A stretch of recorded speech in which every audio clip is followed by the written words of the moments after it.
question so I have an answer.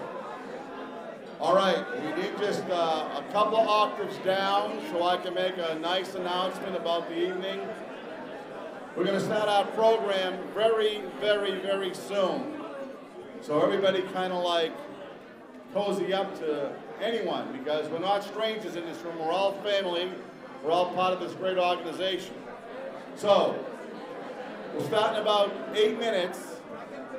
And because of that, I want everyone to take another look at these silent auction items. The deal is that the auction is going to stay open right through the end of the program. So at 8 o'clock, if you bid on something, don't run out of the room. If you want to take home the item you bid on, you simply must hang around till 8 o'clock, and the program will begin shortly and run till about 7:45. So I just want to mention one more time what some of these items are. You have autographs from the legendary Manos de Piedra, Roberto Duran. You have Micky Ward autograph items, Marvin Hagler, Riddick Bowe. Out front, in case you missed it, there's an autograph item from Muhammad Ali, one of tonight's inductees. We've got some great memorabilia here. A photograph of the Beatles with Muhammad Ali, some life-size posters of Manny Pacquiao. It's all in this room, and like at a clearance sale, it's all gotta go. Nothing comes back with me on the plane because I'm not checking my luggage. So make a bid. Oh, by the way, over here on the left-hand side of the room, there's a glove autographed by 8 world champions. 3 of those champions are Michael Carbajal, Ferocious Fernando Vargas, and Chiquito Gonzalez. So don't let that glove go without making a bid. It's $75. It's on eBay for $400. The glove is on eBay for $400. It's out there for $75. So get out there and make a bid. Go bid on that glove. So, again, welcome to the very first ever USA Boxing Alumni Association Hall of Fame reception. They're all in the room, and in about 4 minutes, I'm going to get something started here, and something real good is going to happen.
As they say at Belmont Park, 2 minutes to post time. We've got a couple of minutes before we start here. So I ask that those of you who have a seat, take a seat. Those of you in the perimeters, get ready because the program is about to begin. 2 minutes till lunchtime.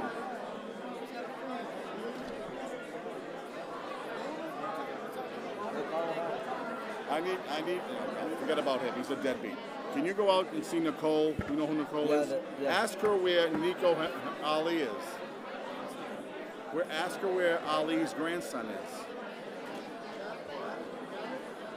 Once again, oh, I see a lot of activity. I see a lot of activity at the auction. That's good sign. Look at it. I really expect everyone to bid on something. Hey, Shane Schwartz, good to see you. Hello from Don Siepel.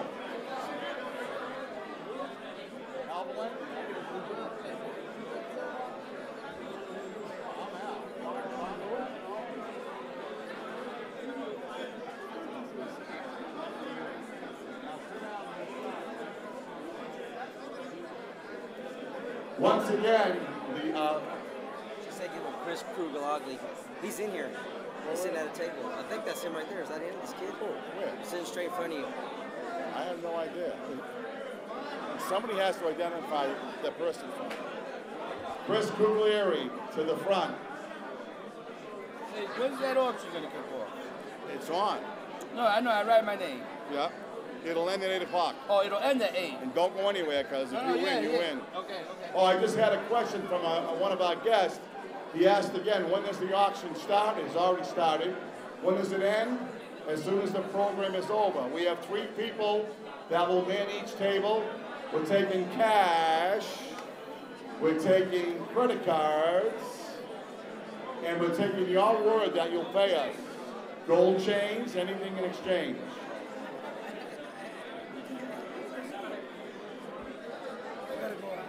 Where are you going? I gotta go. We're going to be introduced. Oh, really? Hey. What the heck is wrong with you? You and I got to have a little match one day. Arm wrestling. All right. Have a seat. Don't be so quick to leave. He's going to be introduced by Al Bernstein. Where's Ali's grandson? He just went to the bathroom. So there's Put him at the table. Okay, I'll put him over here. Okay, as soon as he gets back, I'll put him there now. Yeah, I'm going to start. Okay. Once again, take a seat, find a nook, Wait for him to get back to the bathroom. find a cranny, grab a seat, sit down. I see a lot of activity at the silent auction. That's a good sign. Hey, we got good stuff in here. Take it home, because I'm not taking it with me.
Okay, we have 1 minute till we launch here. Are you in place? Are you in place? I am. Yes, sir. You know what I need? Do we have a timekeeper with a bell here?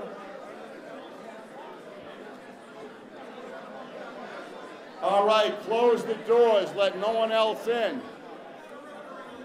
How's this for a successful night? How about a great round of applause for yourselves for coming out after this wonderful, crazy week? You only get to talk for a minute or what? What's that? I got you on the clock. And you said you wanted one more minute. Guy's got a time. I like that. All right, can we ask that you kind of like bring it down again? Come on now, I want to start this program because the amount of work that Frank's happened is about to be close to me.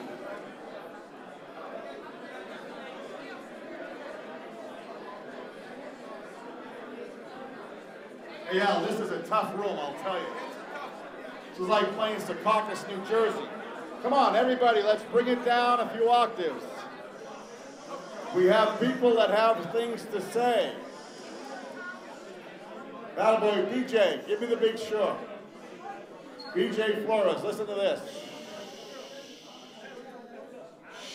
John Brown, you never stop talking. Okay, this is good. This is a good time to start. Russo, take a seat. This is a very special evening in a very special place with some very special people. So yesterday at the press conference, when I was starting things off, I said an interesting thing because it makes sense, and then I'll say what I have to say. We're all here because of one word: boxing.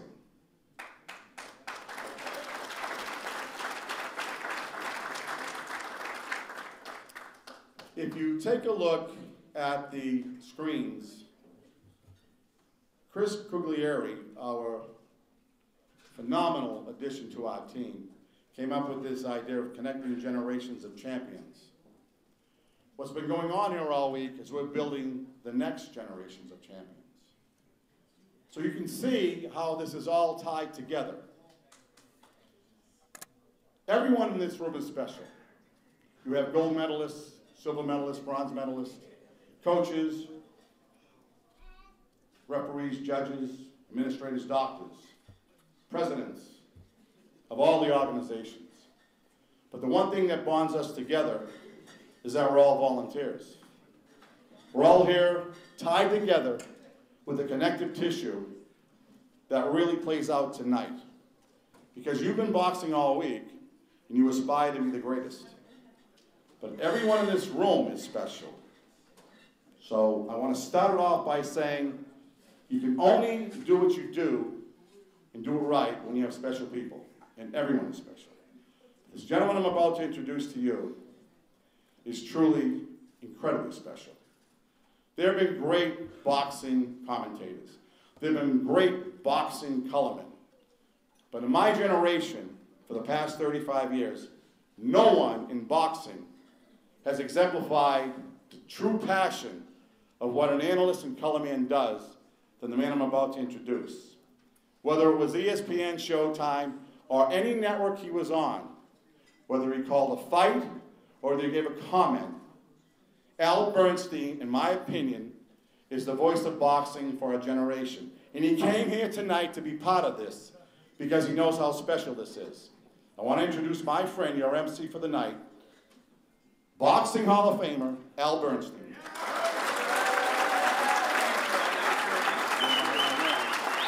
Thank you very much. Al, by the way, just won the official sweepstakes to do the eulogy at my funeral. That was very good. It was excellent.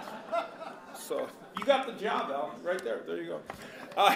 Listen, it is a delight, really a delight to be here. And the first thing I want to say is that, you know, what Al talked about, the camaraderie and the collegiality of all these people getting together.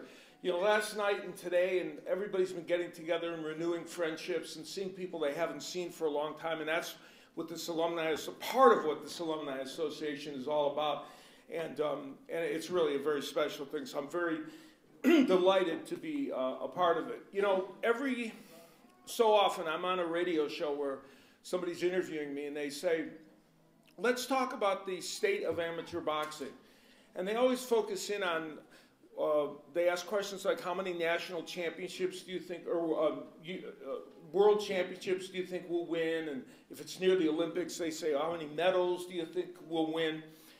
And every time they ask that question, I politely stop them and I say, you know, those are good, and I hope we win medals, and I hope we win world championships, but that's really not what amateur boxing is all about. Now, everyone in this room understands that, but not everybody in the vast expanse of the United States understands it, because you all know, and many of you are the people that are doing it on a day-to-day basis, the most important thing about amateur boxing is what goes on every single day in gyms all around the United States, where young men and women get their lives changed by people like you. And I want to applaud all of you for doing that.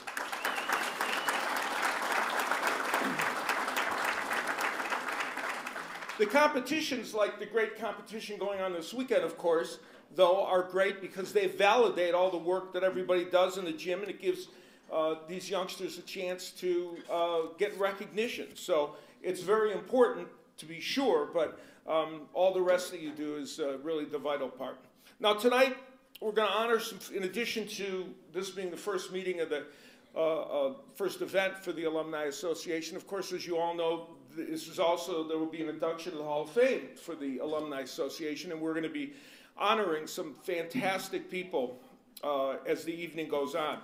To start things off, though, it's my pleasure now to introduce a gentleman who has been involved in every facet of boxing that you can be, and he's brought honor to every facet, and he is the man who is now the president of USA Boxing. Please help me welcome Mr. John Brown.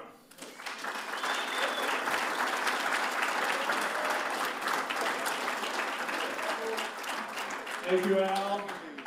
What a pleasure to be here. This looks like one of my family reunions back home, except I like everybody in this room. So I'm not much of a talker.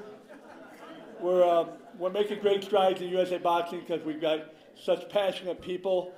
I mean, we've got doctors that shut their practice down, come here for a week and work from 6 in the morning till midnight. We work them like slaves. I thought slavery was outlawed, but apparently not for our doctors.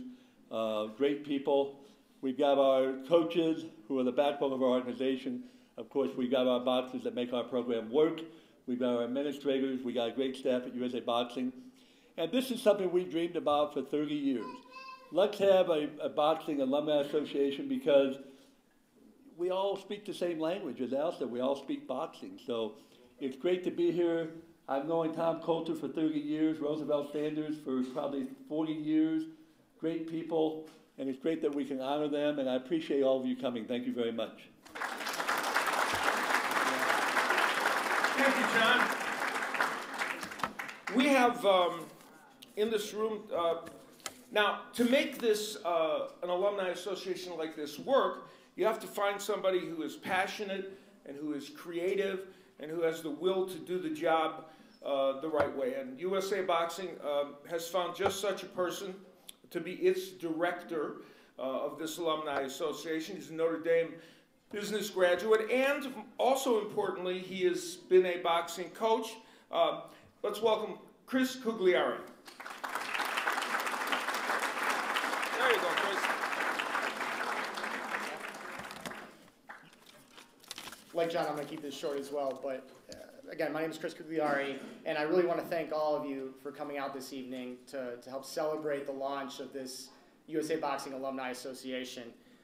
All of you, and especially our Hall of Fame inductees tonight, you all really exemplify the Alumni Association's mission statement that myself, Al, John, Mike McAtee, that we've been working on for the last year. So I just want you to know how much we all appreciate you being here tonight and helping celebrate with us. Last night I was discussing with Al Bernstein, we were talking about amateur boxing and what it means to us, and I kept coming around to this point that amateur boxing has this unique ability to provide a gift that you really can't replicate in any other environment, and that's the ability to help each other discover our full potentials. It's ability to help all of us who often need it the most. I discovered this in my amateur boxing career, University of Notre Dame, working with the Chicago Youth Boxing Club, Atlas Cops and Kids in New York City. So I've learned a lot there, but I think I really understood it when I met John Scully, and I went to some of his amateur reunions, in New York City, and he's held plenty of them throughout the country. Not only just bringing people together, but raising awareness and raising funds for his boxing brothers and sisters in need. Wilfred Benitez, Joe McClellan, If any of you leave here tonight without meeting John, you're doing yourself a disservice. So again, I really want to make sure that everyone understands the work that he's doing, because he's a big reason why I'm standing here, and I think why this is happening here today. So really quickly, just want to give John the acknowledgement that he deserves.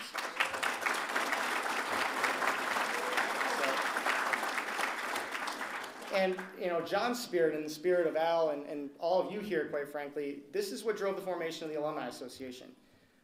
We're open to anyone with a history or a passion for amateur boxing, you know, coaches, athletes, officials, fans, doctors. We want to acknowledge all of you as we build this Alumni Association. We want to provide you with the opportunities to share the communal joy that you've built and experienced throughout your amateur boxing careers. I owe a thank you to John Brown, Al Valenti, Mike McAtee. You know, I've been fortunate enough to work with them over this past year to build this association, and their passions really helped build this. You know, the excitement that you all have on your faces tonight, and the excitement that you're all experiencing tonight, it's only matched by their smile, you know, by their joy of watching all of you. You know, this has been their dream for about 30 years, so it's great to see it finally happening. You know, I have to thank Nicole Anderson. Nicole has been the one who's been signing everyone in. She's doing a great job. She's the arms and legs of this organization. You know, Mike hit a home run hire with her when we brought her on board, and she's a big reason why we're here tonight. And finally, you know, I have to thank our Olympians, our Golden Gloves champions, national champions, in particular, you know, doctors, officials, but in particular, our Hall of Fame inductees tonight. Thanks for exemplifying everything that we're celebrating here tonight. You're not only representing your country, you're representing all that is good that amateur boxing has to offer. Again, I was talking with Al last night. There's an incredibly positive story that amateur boxing has to tell. And we're hoping that this is one of the steps to start to tell that story. So you're all a part of that, and I just really want you to understand, you know, to help understand that and appreciate it, because you're really a part of something special here. And I can't thank you enough for being here to help us celebrate. So thank you very much. Have a great evening. Thank you, Chris. Oops, we lost a card. Hold on. A tragedy. The first, we're going to introduce some special folks that have come here, but the first thing I want to say is a big thank you to all the coaches here. There are many coaches in this room who have done a great job and have boxers in this tournament. And mention one of them also as a way of saying thanks to all of you, who was an Olympic coach, Tom Mustin, who coached the 2000 Olympic team for the United States. A hand for him and for all of the coaches here in this room.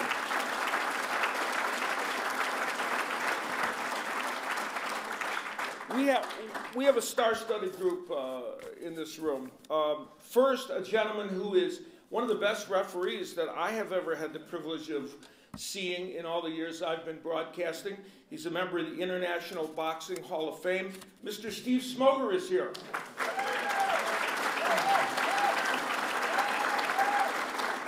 Is Paulie here? Is Paulie Ayala here? And I believe this next gentleman is also here.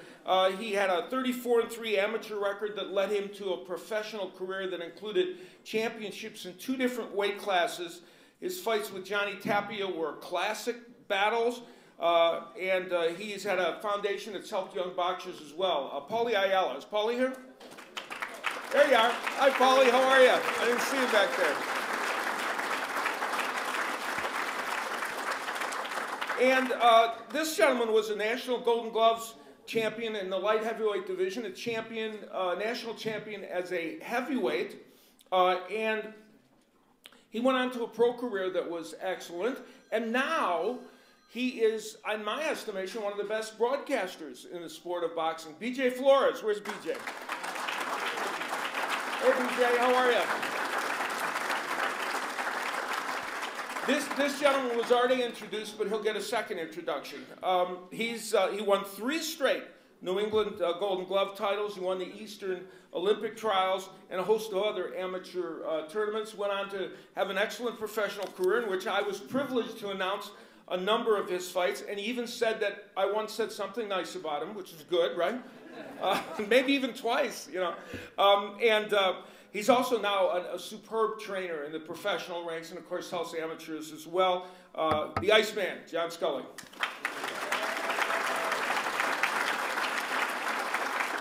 This gentleman had a celebrated amateur career fighting out of the Air Force. It's really a remarkable story, and he won several national titles. Then in 1972, in those star-crossed Olympic Games at Munich, he ended up winning a bronze medal. After that, rather than fight as a professional, which certainly probably would have been an option for him, he instead decided to have a distinguished career in the Air Force. Please help me welcome Jesse Valdez.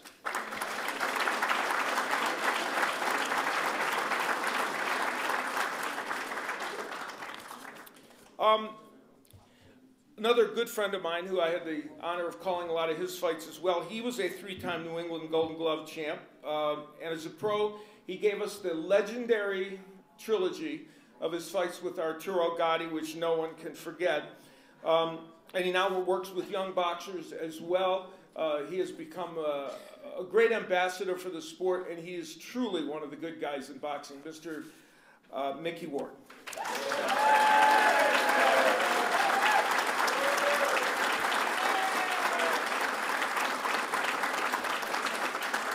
A gentleman who is doing really well in the tournament. He and his team still have 4 young men battling to win a championship. He's been coaching them.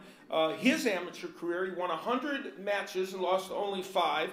He was a junior Olympic champion. He represented the United States in 1996 at the Olympics. I was delighted to be there announcing those matches and did his fight there. And of course, he went on to become a champion in the professional world. Now he is working with youngsters, and as I said, has some fighters here that are doing very well. Fernando Vargas is here.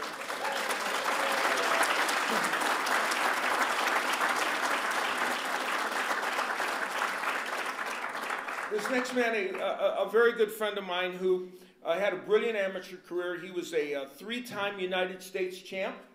He was a bronze medalist at the 1992 Olympic Games. I was privileged to do one of his fights when he was in the Junior Olympics, way back at the beginning of his career. He went on to win the IBF 154-pound world title as a professional. And now, like BJ, he is a terrific sportscaster, and he is a teammate of mine at Showtime, Raul Marquez.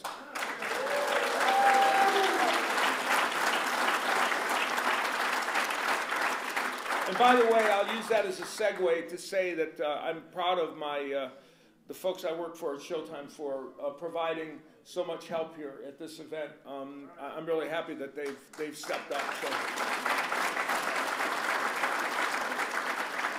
we're very happy about that. This gentleman had maybe one of the great Olympic performances of anyone. He was a U.S. amateur champion in 1983. And then in 1984, he dominated his competition in the Olympic Games to win a gold medal and was extraordinary, the brilliant Paul Gonzalez.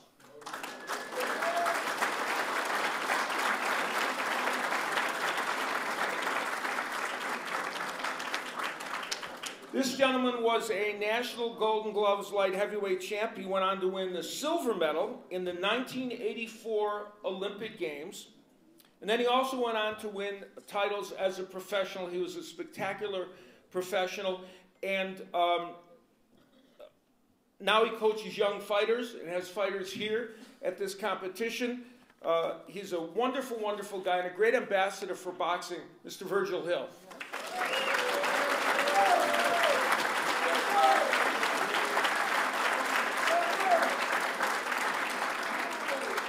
What did I say? Oh, it was a middleweight? Oh, I'm sorry. All right, it was close. Dangerously close. My only beef with Virgil is that of course, he fought in Bismarck all those fights. And pardon? Yeah, and here's the problem. Every one of his fights we did on ESPN, and every single fight was in Bismarck in January or February. It can't be any colder than that place in January. Couldn't you once have fought in June? Wouldn't that have been okay? Anyway. All right, it's the time of this program where we get to present to you the folks that are going to be inducted into the first edition of this Boxing Alumni Hall of Fame. And we'll just wait. Okay. It's the first gentleman that we're going to be inducting is, as is everyone we're inducting here, extraordinarily special. Anyone who knows anything about U.S. amateur boxing history knows the name Roosevelt Sanders. And that's why he's in already the USA Amateur Boxing Hall of Fame. His work as a coach for the All-Marine boxing team, and his work as assistant coach on the U.S. Olympic teams twice, 1984 and 1992. There's certainly highlights of what his career has been, and he had a lot of success in doing that. But his impact on the sport goes well beyond that, because it's really, and even sitting there talking to him and Tom, it's the sheer volume of the time and the effort that he has given to U.S. amateur boxing for so many years that makes him stand out as such an extraordinary man. And we're proud to welcome him to the USA Boxing Alumni Hall of Fame, Mr. Roosevelt Sanders.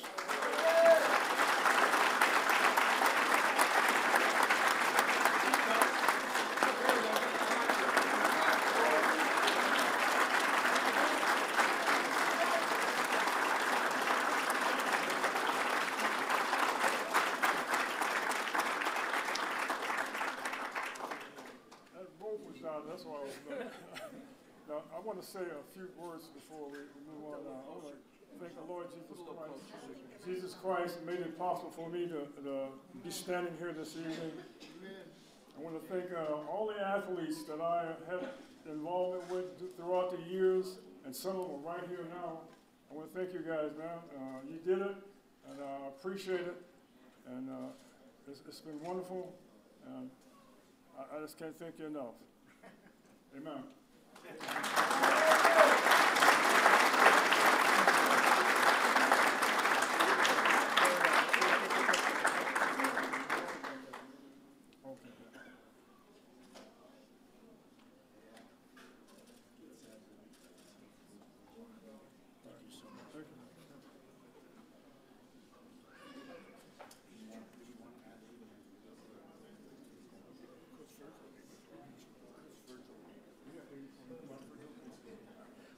We're gonna get a gentleman to come up here and say a couple words about Roosevelt, because he was coached by Roosevelt Sanders. We're gonna get Virgil to come on up here. Give us a couple words about Roosevelt. Come on, Virgil, you can do it. Alumni said it so we're gonna get you up here. Give us a little testimony to Roosevelt Sanders.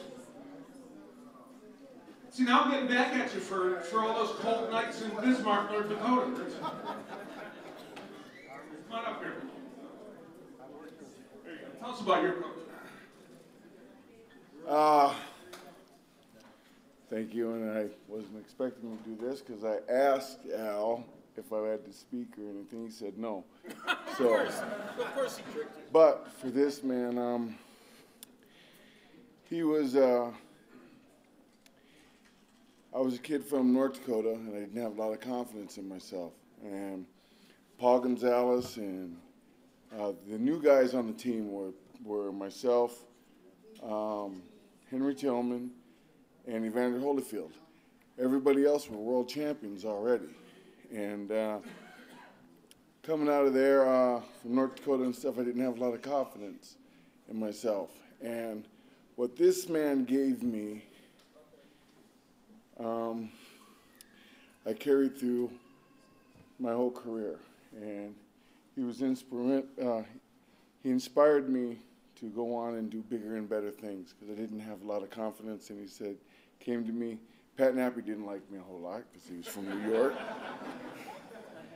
But Roosevelt took me aside, tried to show me how to throw a right hand, and gave me a lot of confidence. And with that confidence, I went on to represent my country and win a gold medal, and then I went on to win 5 world titles. And it was because of him. And had he even mentioned to me that he wanted to be my coach there after the Olympics, I would have taken him in a heartbeat. But he didn't. He stayed on to USA Boxing and worked with the kids in the program, and we had a wonderful, wonderful, wonderful time. I spent a year. I fought the toughest fights. I fought Russia, Cuba, Yugoslavia, being the #2 guy. And by the time that I was ready for the Olympics, I was ready. I was ready. So even though we didn't fight the communists, we already fought them. That's right. We already fought them. We fought them before.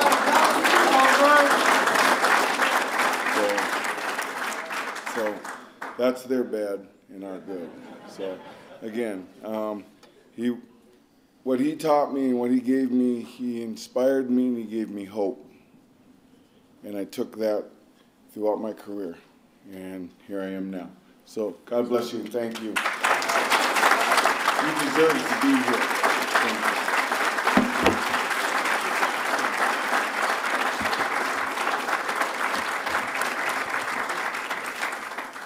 Thanks, Virgil. That was eloquent and well said.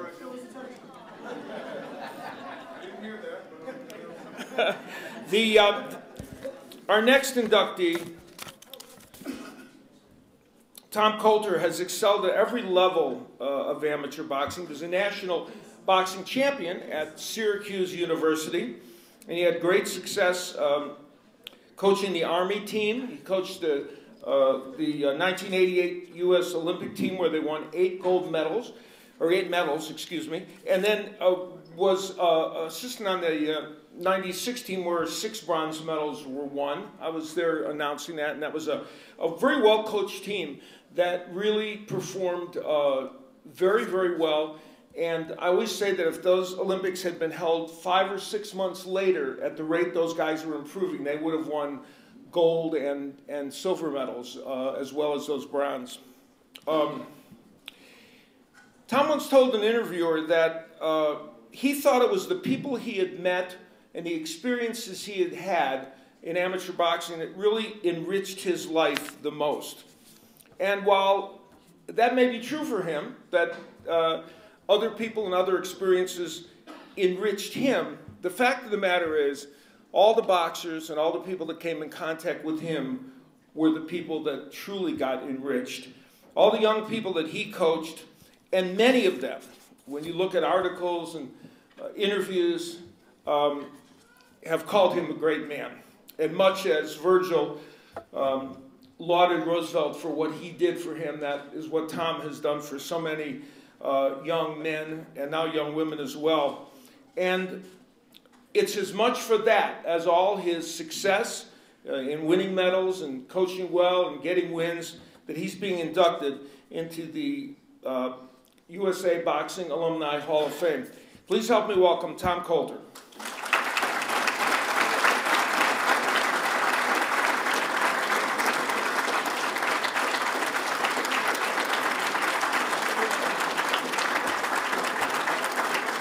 Thank you very much.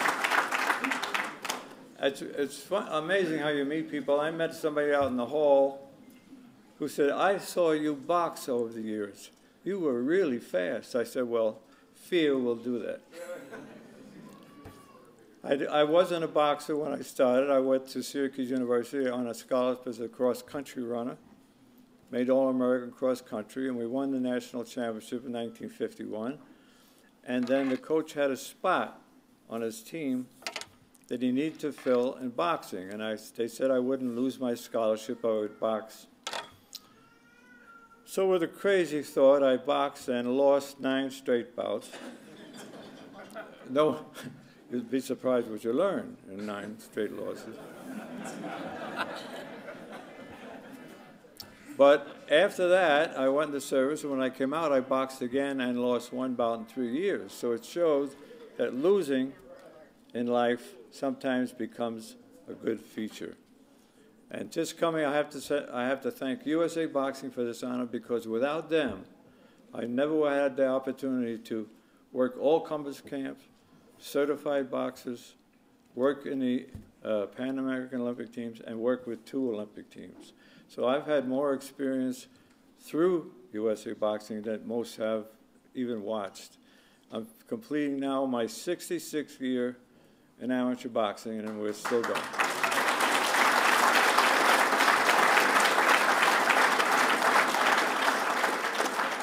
Thank you to you all, and great having you here.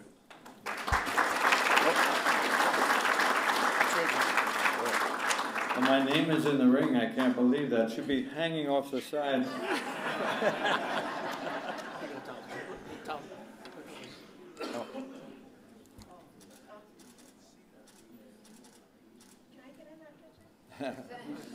Glad to have you. Tom, congratulations. Thank you very much. Tom Coulter, ladies and gentlemen.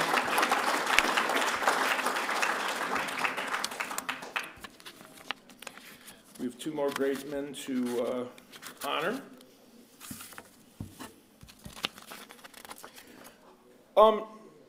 Evander Holyfield first laced up a pair of gloves at age 7 at the Atlanta Boys Club. And then over the next 13 years, he won over 160 amateur fights. He gained international acclaim as a boxer on not only the U.S., but the international stage as well. And then, of course, we all know that in 1984, he won a bronze medal at the Olympic Games that could easily, most people feel, have ended up being a gold, but for some strange officiating. But many times Evander has said, and he said it to me in more than one interview, that the discipline he learned as an amateur boxer is what carried him through the Hall of Fame professional boxing career that he, of course, would go on to have. And he felt that he faced obstacles sometimes, whether it was size or other things, and he said it was that what he learned as an amateur boxer from the people that helped instill it into him and the lessons he learned that got him past all that. And that's a big reason why he's being honored here tonight being inducted into the Hall of Fame. And here to accept the award for him, a lady who I've also known for many, many years. She has given much to the sport of boxing as a promoter. She's a terrific lady. Kathy Duva is here to accept this award for Evander Holyfield.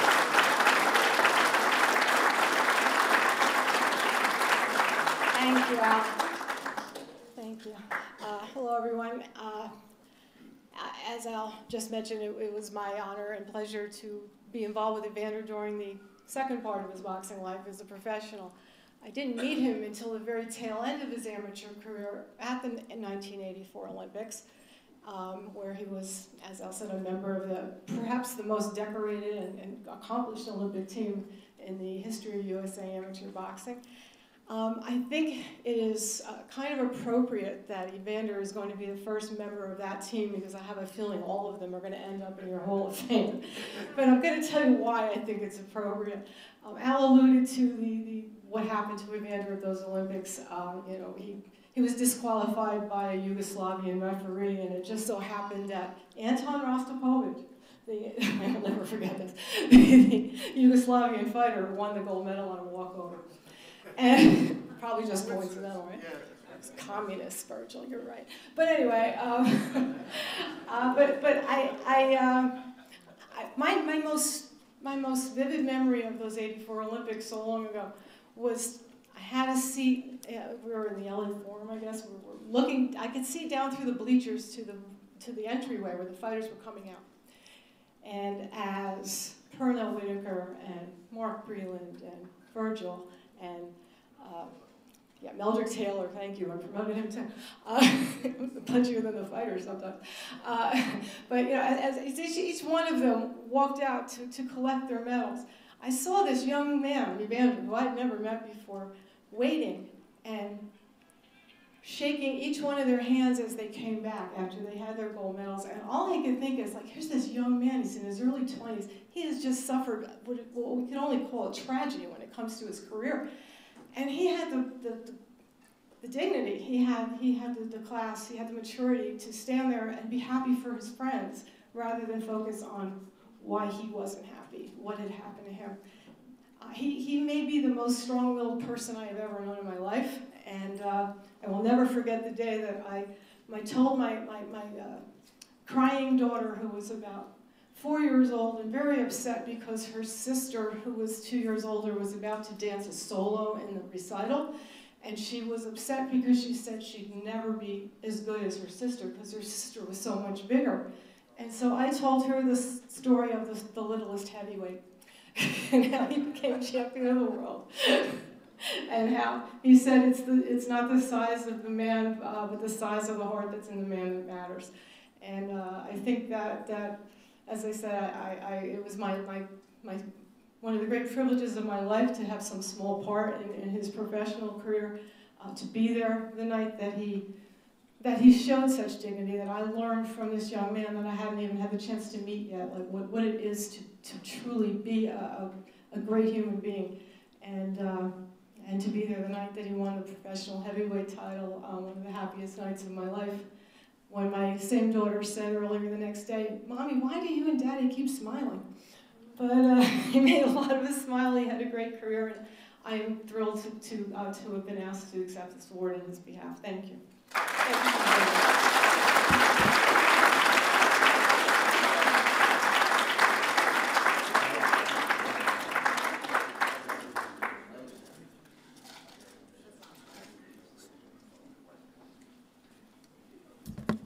Thank you, Kathy. That was great.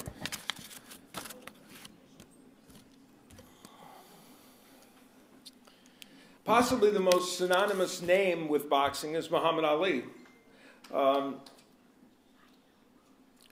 Well before Ali's monumental professional matches, there was a 12-year-old youngster who made his boxing debut and won a split decision at the age of 12.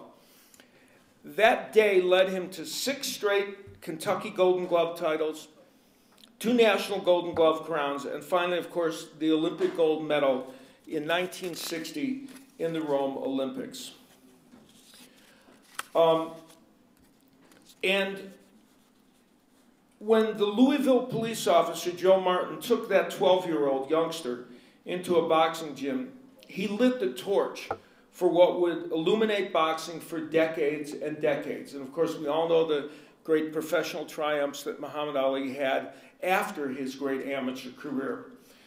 But it is for that amateur career and for the way he began his amazing and epic journey that we honor him here tonight. And accepting the award for, and by the way, his daughter Rashida is sitting right over here. Lovely and wonderful lady. And her husband, Bob. And accepting the award for Muhammad Ali is their son, Nico Walsh. Nico, come on up.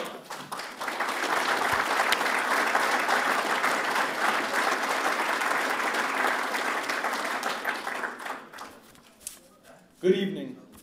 My name is Nico Ali Walsh. I am 17 years old, and I am a USA Boxing athlete member from Las Vegas.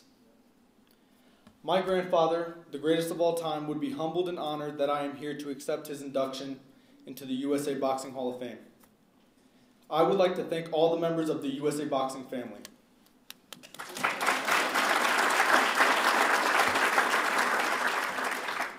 I recently boxed my 11th bout, so I am now competing as an open senior in the 165-pound weight division.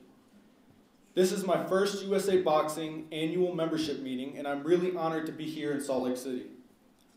In the relatively short amount of time that I've been a member of USA Boxing, I've traveled quite frequently and have come to know why members of USA Boxing refer to each other as being members of the USA Boxing family. My experience has been that the interactions between the USA Boxing members is strikingly the same as actual family interactions. Beginning with the greetings at the weigh-ins and ending with the folding of the last chair after a tournament, there's a ton of work to do, and literally a lot of blood, sweat, and tears shed by all in doing it. There is so much respect shown to all and by all. There are roles for everybody: doctors, officials, athletes, administrators. Everybody plays a part and all parts are important. Everything that needs to get done surprisingly does get done. One big, mostly happy family, which I know I am very happy and proud to call myself a part of, hopefully for life. I would also like to thank our USA Boxing Executive Director, Mike McAtee, who graciously extended me the opportunity to address the members of USA Boxing as a representative of my grandfather, the greatest of all time. I am extremely honored to stand here as a representative of my grandfather because I was very close to him for my entire life. I spent a great deal of time around my grandfather, and he was my inspiration for boxing. I never saw him box live, but I would watch his old fight tapes with him, and he watched me train in the gym. My grandfather endearingly told me that he loved to watch me box, but there was only one person he loved to watch more than anyone else, and that was himself.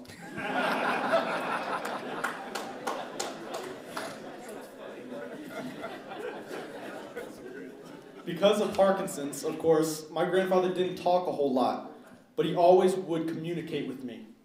He was very funny and we laughed a lot together. One of the most recent and funny stories I have of my grandfather is when I was watching TV with him. We were on a music TV channel and a Beyonce music video came on. His eyes lit up like I've never seen before, and he could not stop asking for me and my family to rewind it. She was twerking all over the place, and he loved every minute of it. My entire life, I've only known my grandfather with Parkinson's disease. And what I admire most about him is that despite his condition, he never complained, and I never saw anybody live life so optimistically. Throughout my grandfather's life, he stood as a symbol of peace and equality to everyone. My grandfather, Muhammad Ali, is the greatest of all time because he set a good example. He told me that he went into every fight with God first because in his own words, if God is with me, can't nobody be against me. He used his platform as an athlete to help others that needed it. He has inspired me to give a voice to those who do not have one and to stand up against all injustices, no matter the circumstance. My brothers and sisters in boxing, everyone has the capability to follow my grandfather's good example. We can all change the lives of millions just as he did and become whatever it is we strive to be. My family and I thank you all very much for this incredible honor.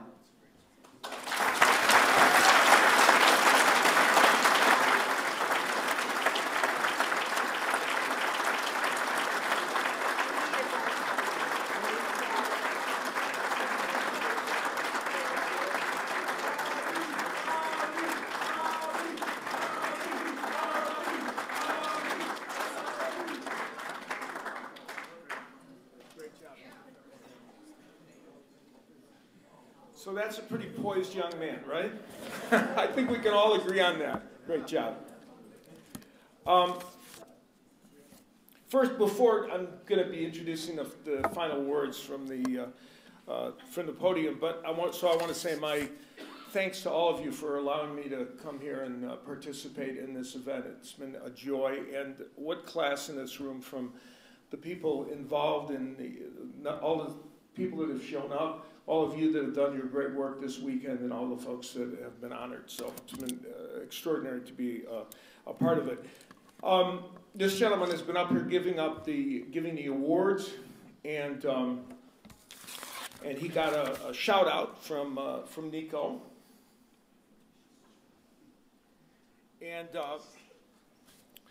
And you know him as the USA Boxing Executive Director. Every organization needs steady leadership. And John and this next gentleman are giving USA Boxing exactly that. And you can feel in this room, and I've felt it when I've met with the folks at USA Boxing, you can feel the will to succeed, the will to make sure that all that good that we talk about that's done in gyms around America every day of the year, that it continues. And he wants to help provide this leadership that does that. Please help me welcome Mr. Mike McAtee.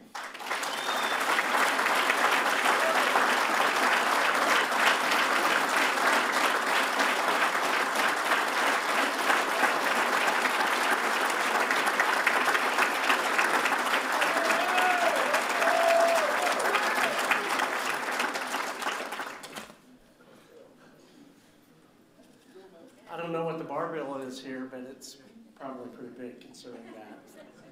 You know, first of all, I want to say thank you to all of you. Hopefully I won't get emotionally hijacked. I can feel it already. So I apologize.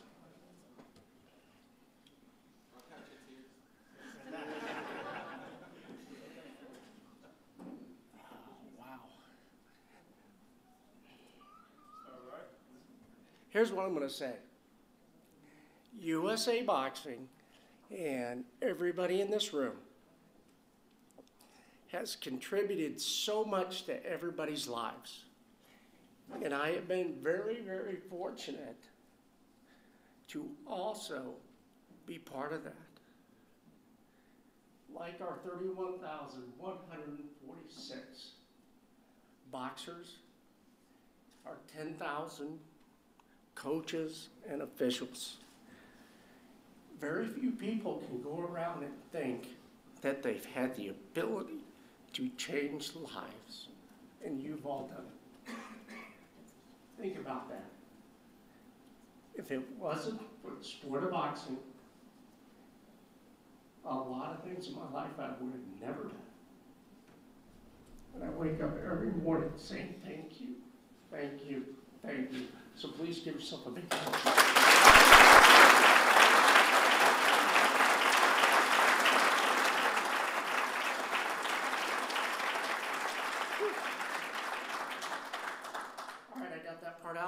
I didn't boo-hoo too bad. So, the wonderful part about the Alumni Association, Al Valente, John Brown, and Chris Cuglieri, a year ago, talked about, let's do this. Chris Cuglieri gets on a plane, goes back to New York City. 2 days later, he comes in and he has the game plan. So, we had great minds, great enthusiasm, and you all will know that there's no more enthusiastic person than Al Valente.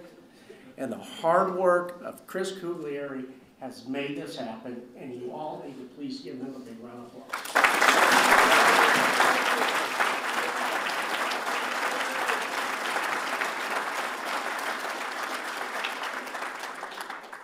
The best part of all this is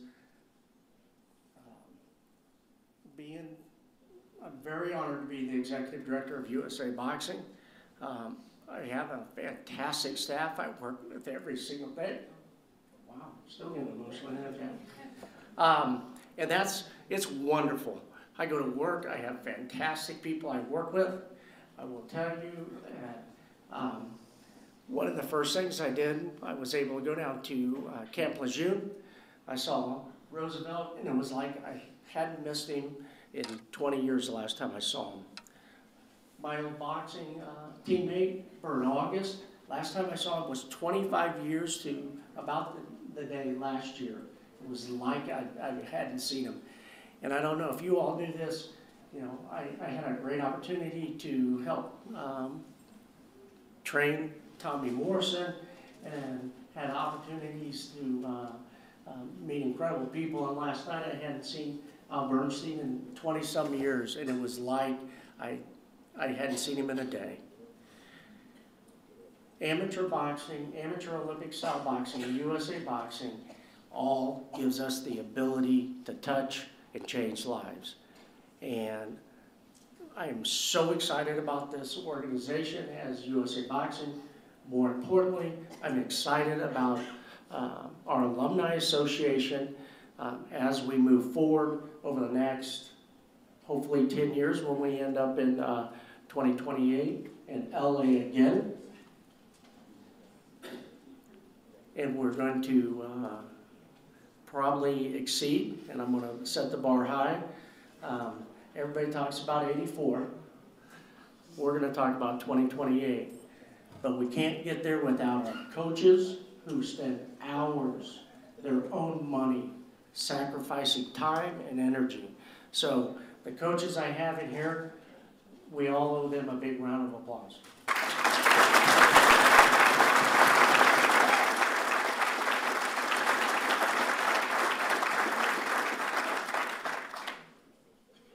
Coaches would probably be sitting home eating bonbons if they didn't have boxers. They would all have black hair, and they would have hair from pulling their hair out and the stress that boxers cause them. So we're all here to support our boxers, but also understand that you're supporting lives and changing people, and that's fantastic. So You know, this tournament is about our boxers. This organization is about our boxers. And please, everybody, give a hand to all our Olympians, our Olympic hopefuls, and those of us that were like me that had a bad disease called lack of athleticism. We all got between the ropes, knowing that that person across the ring was going to walk over and punch us right in the mouth. So you're all very special. We all need to give them a hand.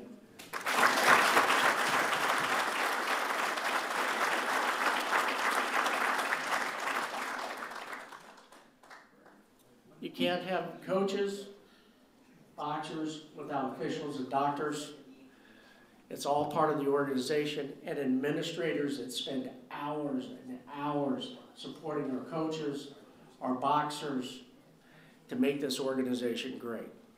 So, in my short time here with USA Boxing, I learned that the administrators and the doctors, our coaches, work with our officials. Sometimes our officials, I always tell them, half the people think you're the greatest thing in the world. The other half think you're blind, deaf, and dumb. So, without officials, without doctors, we don't have boxing. So please give them a big hand.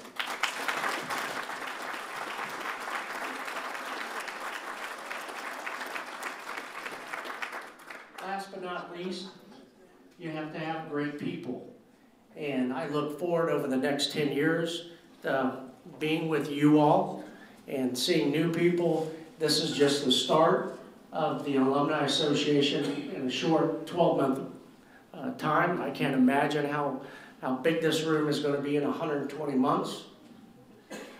But I think it's all very, very important that we take one more time, recognize Roosevelt Sanders, Tom Coulter, and Muhammad Ali for what they've contributed to amateur Olympic style boxing, professional boxing, but more importantly, what they've done for the lives of young people and people all over the world. Please give them all a big hand.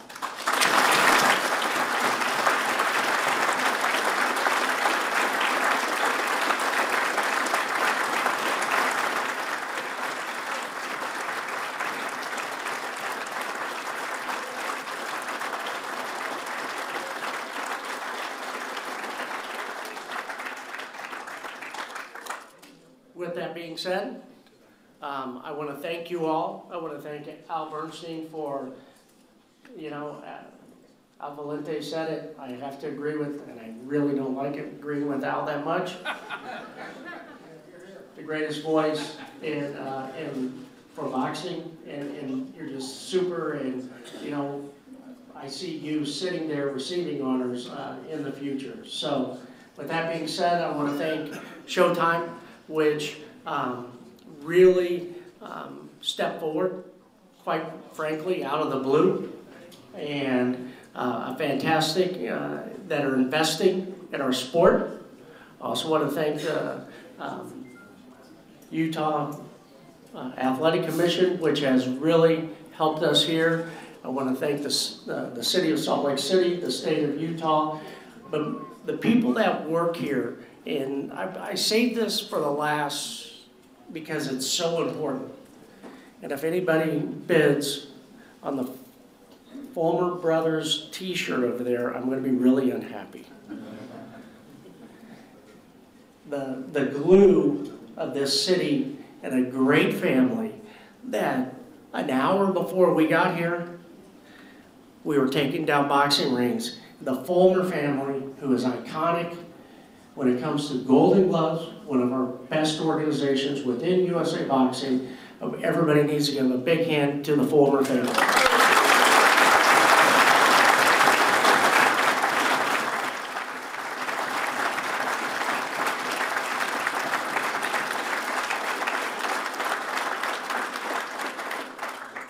Thank you all, and we look forward to seeing you back here. We look forward to seeing you over the next 10, 20 years. Thank you so much.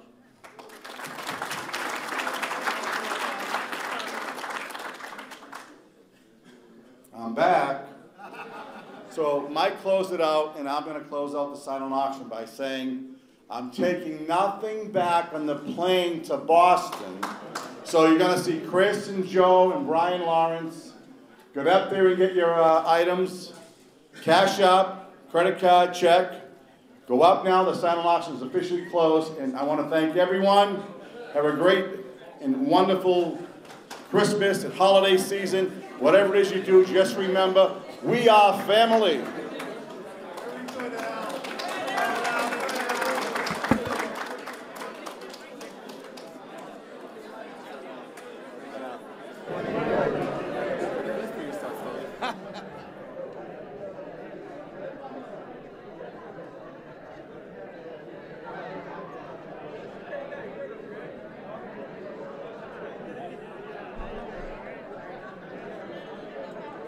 Once again, our spotters will help you with the silent auction.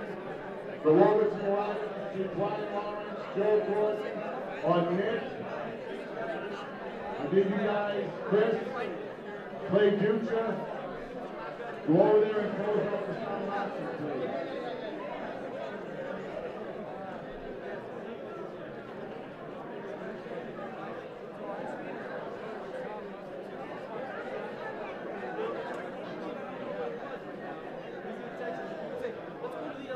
By the way, you're welcome to take photos with the Boston celebrities right up here. Everyone who wants to Showtime and take photos. I manage fighters. I work a lot with like Gennady Golovkin. Yeah. So when I seen him, it was just really cool just to hang out. Now I know that my membership is actually worthwhile now. You know what I mean? Yeah, that was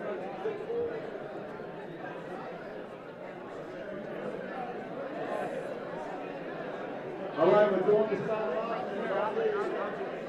Who's got the those? Yo.